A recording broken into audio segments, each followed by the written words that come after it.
हैदर, हमारे सितंबर के महीने में पाकिस्तान के तारीख में कुछ अहम वाक़यात हुए हैं। आप क्या उसके बारे में कुछ जानते हैं? जी जी सर, बिल्कुल।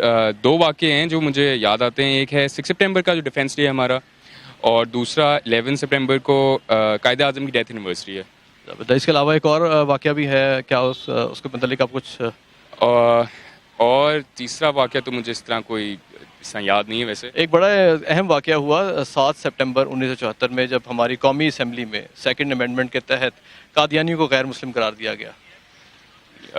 नहीं, मुझे इसका आइडिया नहीं है, लेकिन मुझे ये पता है कि कादियानी तो वैसे आजकल अगर आप सुने तो वो तो अपने आप को मुस्लिम्स ही कहते हैं, नॉन मुस्लिम नहीं कहते, और अहमदी भी कहते हैं अपने आप को। तो इसलिए मुझे बस ये फ़िलहाल इन्फॉर्मेशन है इस बारे में, तो मुझे अमेंडमेंट के बारे में नहीं पता।